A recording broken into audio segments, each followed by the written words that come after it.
पाठशाला में आज वैसे वो भी चैप्टर है कि कैसे 237 साल पहले किसी ने प्रधानमंत्री नरेंद्र मोदी के प्राइम मिनिस्टर बनने की भविष्यवाणी की। लेकिन उससे पहले आज क्या हो रहा है वो भी आपको बताऊं। ममता बनर्जी हो या कर्नाटक की कांग्रेस सरकार, कोई भी ये नहीं चाहता कि उनके खिलाफ, उनके नेताओं के खिलाफ कोई जांच हो। इसलिए खुद को बचाने के लिए वो हर जांच को राजनीतिक नाम देने का प्रयास करते हैं। जबकि ऐसे मामले में जिसमें जांच हो रही है, सच सामने आ रहा है, उन मामलों की जांच को लेकर विपक्ष राजनीति करने लगता है। जैसे उद्योगपति गौतम अडानी का मामला, जिसे लेकर कांग्रेस लगातार यह आरोप लगा रही है कि मोदी सरकार गौतम अडानी को बचा रही है। जबकि आज सुप्रीम कोर्ट ने इस मामले में ऐसी ऐसी बातें कही हैं जिससे विपक्ष का एजेंडा ध्वस्त हो गया। सुप्रीम कोर्ट में आज क्या हुआ वो आपको बताऊंगा। उससे पहले देखिए कैसे राहुल गांधी हर मंच से पीएम मोदी और अडानी को टारगेट करते हैं।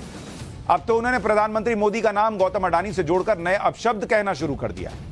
यह बयान सुनिए राहुल गांधी का, फिर आपको बताऊंगा कि आज कोर्ट में जो हुआ वो कैसे राहुल गांधी के अरमानों की धज्जियां उड़ने जैसा है।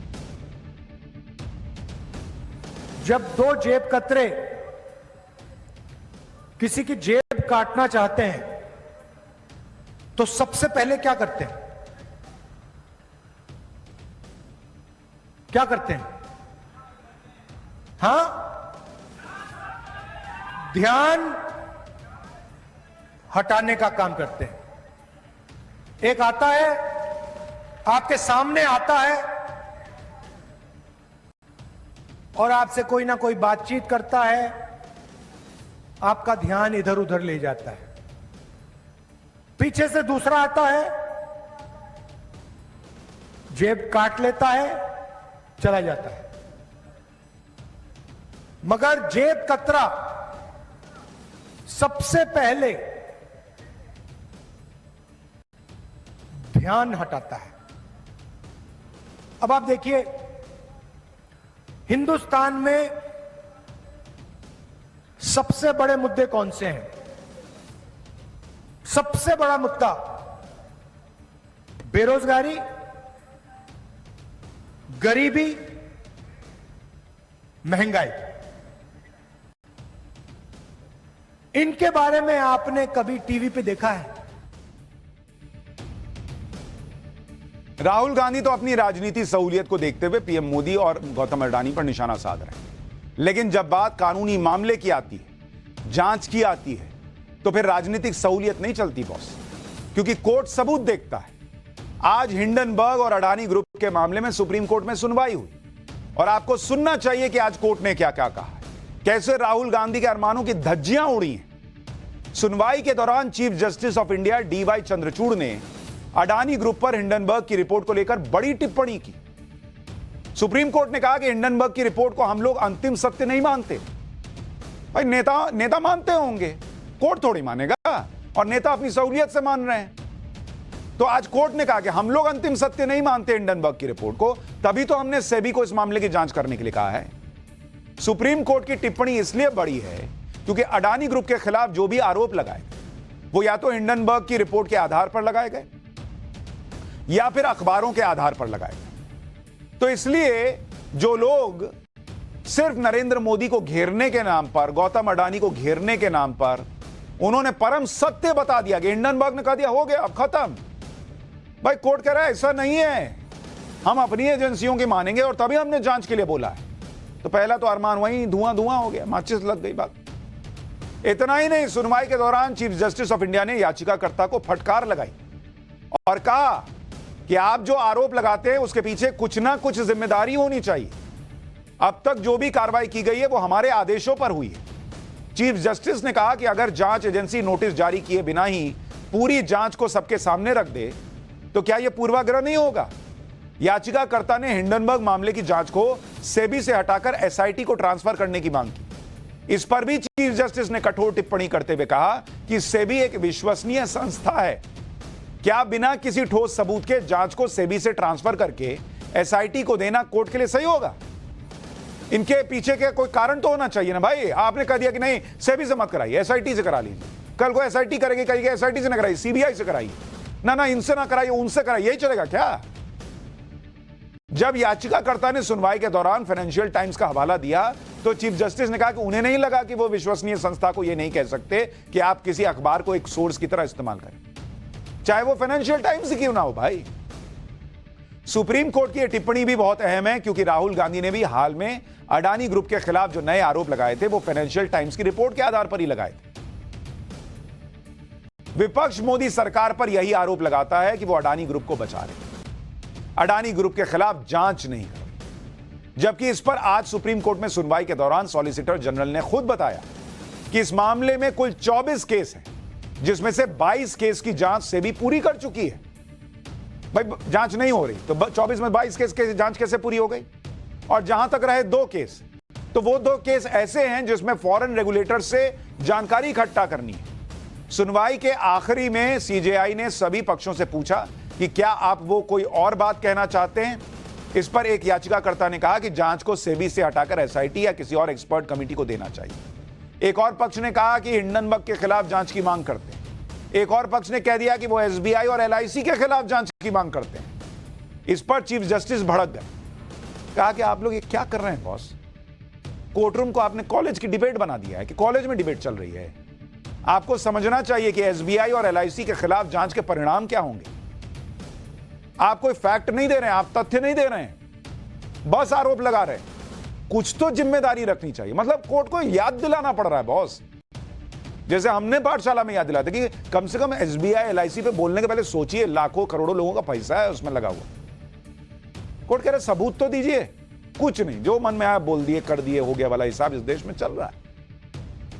अडानी मामले का सच तो आपने देख लिया कि सुप्रीम कोर्ट में भी यह मामला नहीं टिक रहा है, लेकिन हर मन से अडानी मामले को लेकर पीएम मोदी के खिलाफ दुष्प्रचार किया जाता है कि जैसे देश में सूट बूट वालों की सरकार चल रही है। इसके पहले जैसे देश में कोई व्यापारी ही नहीं था। बॉस खुद कांग्रेस के राज में क्या क्या नहीं हुआ है वो इन लोगों को याद नहीं रहता है। आपको एक उदाहरण दिखाता हूं। कुछ दिन से एक बिल्डिंग का वीडियो बहुत वायरल हो रहा है। वो वीडियो दिखाइए जरा।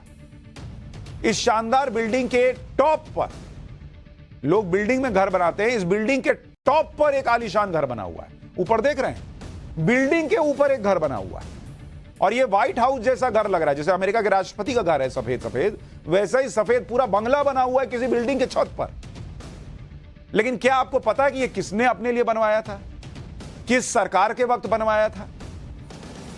ये जो आप बिल्डिंग की छत पर महल देख रहे हैं, ये घर विजय माल्या का है बॉस। और ये घर विजय माल्या ने तब बनवाया था जब देश में प्रधानमंत्री नरेंद्र मोदी नहीं थे, जब देश में मनमोहन सिंह की सरकार थी और राहुल गांधी का राज चलता था। अब ये नहीं कह रहा हूं कि इस बंगले को बनाने में सरकार ने कुछ मदद कर दी, विजय माल्या ने गलत तरीके से बनाया, नहीं बनाया, वो नहीं कह रहा। आपको यह दिखा रहा हूं कि ऐसा नहीं है कि 2014 के बाद सारे जमीन में से ऐसे ऐसे व्यापारी निकलने लगे। उसके पहले तो सब जो है वो कहीं झोपड़ी में रह रहे थे। विजय माल्या ने अपने लिए ऐसा शानदार घर बनवाया था कि दुनिया में बहुत कम ही ऐसे लोग होंगे जिन्होंने किसी ऊंची बिल्डिंग के ऊपर अपना ऐसा आलीशान घर बनवाया। इसे देखकर कोई भी दंग रह जाएगा। विजय माल्या ने अपना यह घर बेंगलुरु में बनवाया था। माल्या का यह आलीशान घर बेंगलुरु में किंगफिशर टावर्स की 33वीं और 34वीं मंजिल पर बना हुआ है। 32 मंजिल के टावर के ऊपर यह करीब 1 एकड़ में बना हुआ है। इसका बिल्टअप एरिया करीब 40,000 स्क्वायर फीट है। 40,000 स्क्वायर फीट। यह जमीन से 400 फीट ऊपर बना हुआ आलीशान घर है। इसकी कीमत $20 मिलियन यानी करीब 166 करोड़ रुपए थी। माल्या की इस हवेली में एक शानदार बार भी मौजूद है। इसमें इंडोर पूल है, आउटडोर पूल है, सैलून है, स्पा है, सब है। इसकी छत पर हेलीकॉप्टर की लैंडिंग के लिए हेलीपैड भी बना हुआ है। तब तो कोई कहे कि अरे सूट बूट वालों की सरकार थी, देखिए बिल्डिंग के ऊपर बंगला बना लिए। यह घर जिस किंगफिशर टावर्स पर बनाया गया था वो किंगफिशर टावर्स बेंगलुरु शहर के सेंटर में। 2008 में विजय माल्या ने किंगफिशर टावर्स का प्रोजेक्ट प्लान किया था और इसके लिए माल्या ने करीब 4.5 एकड़ में अपने पैतृक घर को गिरवा दिया। किंगफिशर टावर्स के 3 ब्लॉक्स में 82 अपार्टमेंट तैयार किए गए। इसमें से 30 अपार्टमेंट विजय माल्या ने रखे और बाकी पार्टनर्स के थे। 10 अपार्टमेंट्स माल्या परिवार के सदस्यों को दिए। यहां हर फ्लैट 8,000 स्क्वायर फीट का है जिसकी कीमत 20 करोड़ रुपए थी। कांग्रेस राज में विजय माल्या का रुतबा किसी राजा महाराजा से कम नहीं था बॉस। फिर चाहे महंगी गाड़ियों का शौक हो या आईपीएल की टीम खरीद लेना हो, लेकिन मोदी का राज शुरू हुआ तो माल्या के वक्त का पहिया ऐसा उल्टा घुमा कि सब कुछ हाथ से निकल गया। आज की तारीख में लोन देने वाले बैंक हो या जांच एजेंसियां या फिर कोर्ट, सभी को विजय माल्या की तलाश है, क्योंकि कांग्रेस राज में विजय माल्या ने अपनी राजनीतिक पहुंच का इस्तेमाल करके 17 बैंकों से करीब 9,000 करोड़ रुपए का लोन लिया, लेकिन कभी लोन को चुकाने की जरूरत ही नहीं समझी। जब मोदी राज में माल्या को लगा कि उसे लोन तो चुकाना होगा तो 2016 में देश छोड़कर भाग गया। लेकिन नरेंद्र मोदी पैसा छोड़ने वाले थे देश का। केंद्र सरकार ने माल्या पर ऐसा शिकंजा कसा कि बैंकों ने अब तक अपना काफी पैसा रिकवर कर लिया है और बाकी की रिकवरी के लिए विजय माल्या के प्रत्यर्पण की प्रक्रिया चल रही है। विजय माल्या पर कितना कर्ज था और मोदी राज में बैंक माल्या से कितना रिकवर कर चुकी है, जिसका दावा खुद माल्या ने अपने ट्वीट में किया था। आप ये सुनिए, विजय माल्या जो है वो बाप बाप कर रहा है नरेंद्र मोदी के राज में। जो कर्ज था विजय माल्या पर, कर्ज कितना था? करीब 9,000 करोड़, 9,000 करोड़ रुपए का विजय माल्या पर कर्ज था विथ इंटरेस्ट। और मोदी सरकार में रिकवरी कितनी हुई? रिकवरी कितनी हुई सोचिए, 9,000 का भाई पे कर्ज था, 13,000 करोड़ रुपए की रिकवरी हुई है। 13,000 करोड़, 4,000 एक्स्ट्रा। भागे हो, लाओ इधर लाओ। वो विजय माल्या वहां से बाप बाप कर रहा है। मोदी राज में खुद पर शिकंजा कसने से विजय माल्या किस तरह रो रहा है, उसके लिए माल्या का ट्वीट कर चुका है। जिस विजय माल्या ने 1 फरवरी 2019 को ट्वीट किया और उसमें खुद लिखा कि हर सुबह जागता हूं तो DRT यानी डेट रिकवरी ट्रिब्यूनल्स का रिकवरी ऑफिसर का एक अटैचमेंट देखता हूं। वैल्यू पहले ही 13,000 करोड़ को पार कर गई है। बैंक सभी ब्याज समेत 9,000 करोड़ के बकाये का दावा करते हैं, जिसकी समीक्षा होनी चाहिए। यह कब तक चलेगा और किस हद तक जाएगा? क्या यह जस्टिफाइड है? तुम देश से भागे थे, वो जस्टिफाइड था? तो यहां हो रहा है हिसाब। मोदी सरकार की सख्ती से परेशान विजय माल्या का एक और ट्वीट देखिए, जिसे माल्या ने 26 जुलाई 2021 को किया था। इसमें विजय माल्या ने लिखा था कि ईडी ने सरकारी बैंकों से लिए 6,200 करोड़ के लोन के बदले मेरी 14,000 करोड़ की संपत्ति को जब्त कर लिया है। उसने इन संपत्तियों को बैंक के हवाले कर दिया, जिसके बदले बैंक 9,000 करोड़ कैश रिकवर कर चुकी है और सिक्योरिटी के तौर पर 5,000 करोड़ बना चुके हैं। बैंक कोर्ट से मुझे दिवालिया घोषित करने को कह रहे हैं। लगता है उन्हें पैसे ईडी को लौटाने हैं। अविश्वसनीय।